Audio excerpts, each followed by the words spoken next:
For a session presented by AWS, please welcome the Global Head of Travel for AWS, Massimo Morin, and President and CEO for atpco, Alex Zoglin, in discussion with Skift Research Editor, Dan Marsek.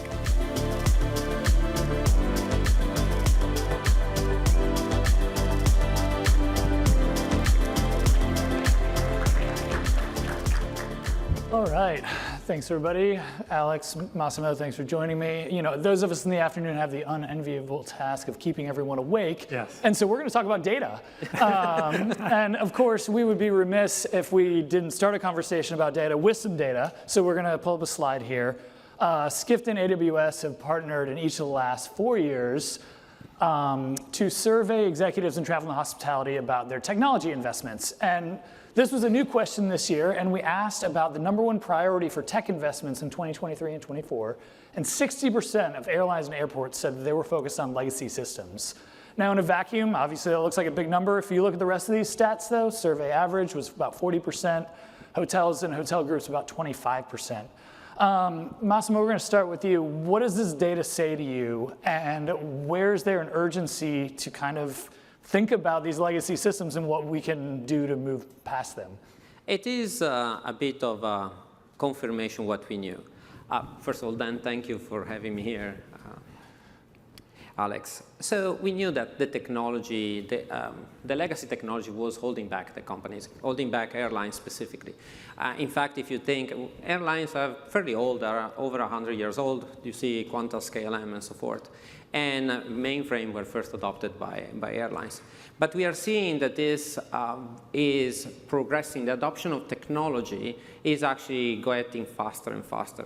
What we have is that these companies are looking on modernizing the technology that they have, because even if they are doing this transformation, they're doing not at a fast enough speed to keep up with the demand of their customers and of the market. Think about what happened with the pandemic. Think about what are the demands that your customer have, for example, when you are ordering Uber and then you want to have this information right away. So there is a need of modernization. Now, what does that mean, modernization? It seems a bit of a vague idea to start of taking technology off the shelf, like the cloud, and migrating. But the idea here is, how do you use it for the needs that you have? So we have seen it today, how technology is impacting all the business. Even today, in all the sessions that we had, talk about sustainability, for example. Qantas today in AWS is actually taking weather pattern into determining their flight path to actually reduce their fuel consumption. And in 2019, they were able to lower their fuel bill by 2 to 4%, and reducing over $40 million in fuel cost. But also, you are seeing it to be used for Ryanair to reduce wastage in the cabin, forecasting actually the consumption of fuel in the cabin. And lastly, we have seen even Andrew Nacella was talking about revenue management. That is actually data in action. Actually, their Gemini system is running on AWS, and it is actually absorbing more than 2 years of data and running it faster, getting insight, running deeply, and creating the dynamic pricing that we were talking about. So the modernization is not only the adoption of new technology, but actually putting it to use, and data is actually where the secret is.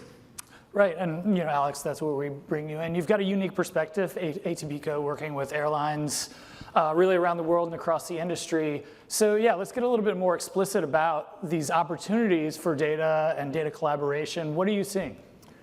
Well, I should probably state, most people don't know who atpco is. We are the behind the curtain, back of house company. We're owned by the airline industry. I have a board of directors of 11 airlines. That probably does not seem very pleasing to most people, but it actually works pretty well.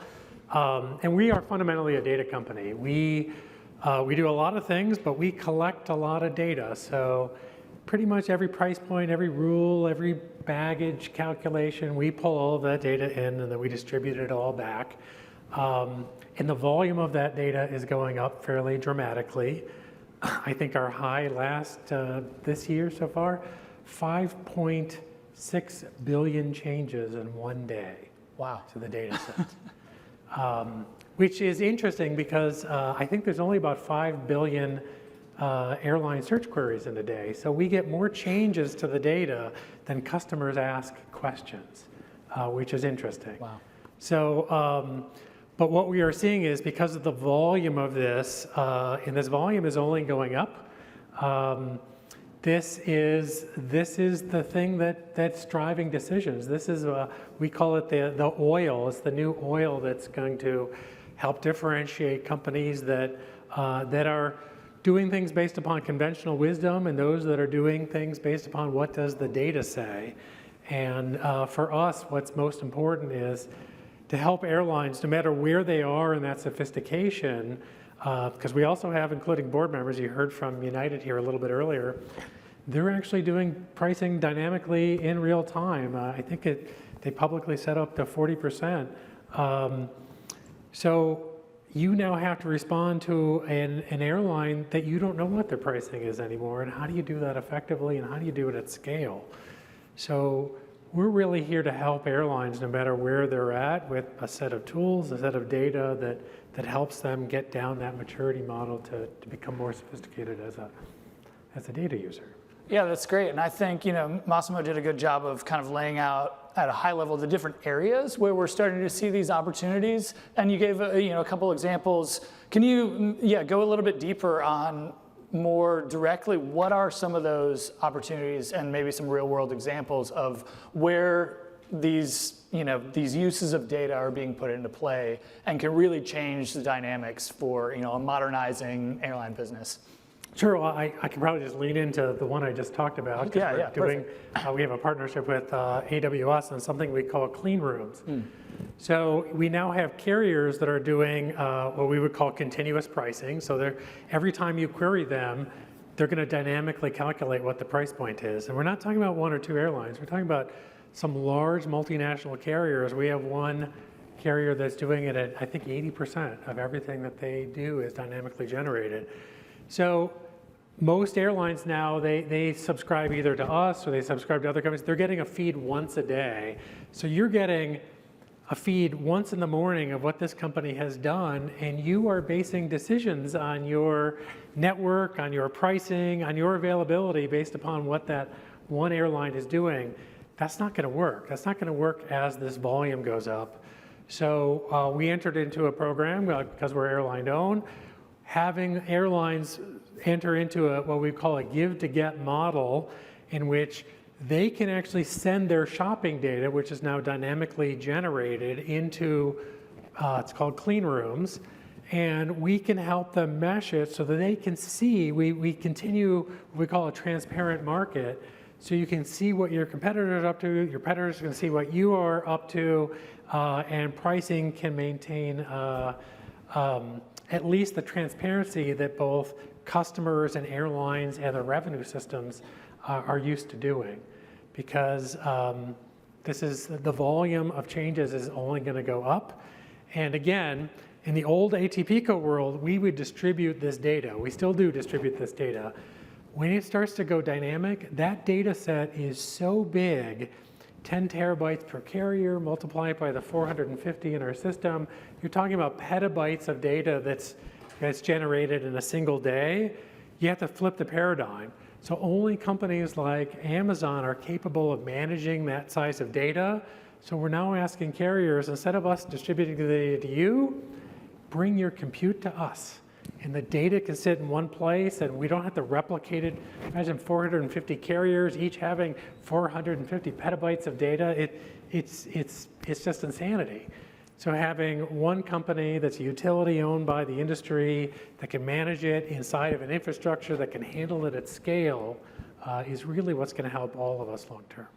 Right, and forgive my naivete, but when you're talking about the transparency, is that data, it's, I guess, anonymized for lack of a better term? Like, I'm not like seeing, what's the security and kind of privacy issues, things like that. When people hear this, they're not totally sure. Yeah, I'm sorry. I should really say we're really only talking about pricing data when I was giving these examples. So just like we have a database of all the fares and the rules and all the optional services, they're not connected to a person. Right. So when we talk about shopping data, it's what are the results that the carrier generated, not for you, so Right. this is what you wanted, but what are the results generally, and how can we put that in a data set that's usable for the entire industry? Right, that's really interesting.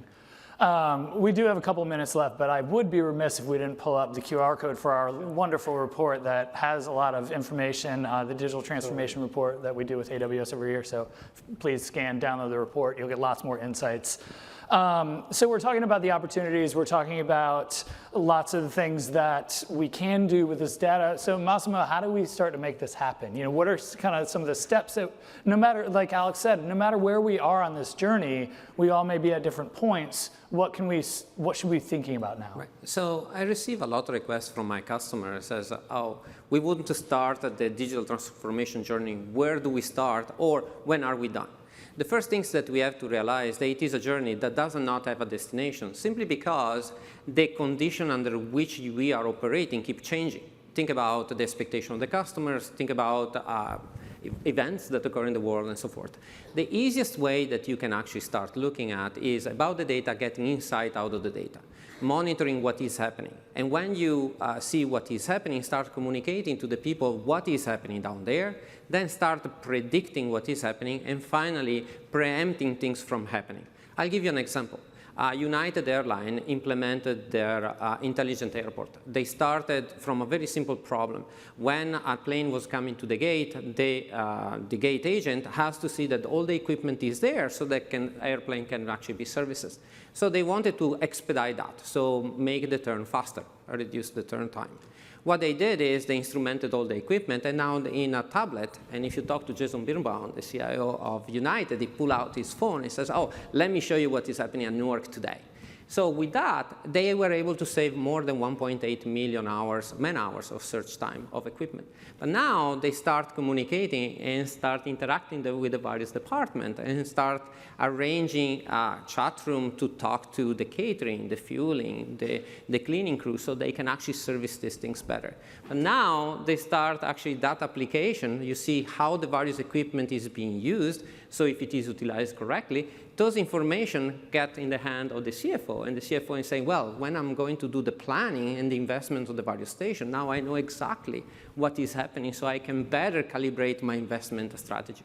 As you can see, you get the data, and from a very, very small, simple project on initiatives come out a transformational kind of way of looking at your business. It's amazing. I wish we had more time for more examples, but guys, we're already out of ours. So thank you so much for your time, and everyone, have a great rest of your day. Thank you.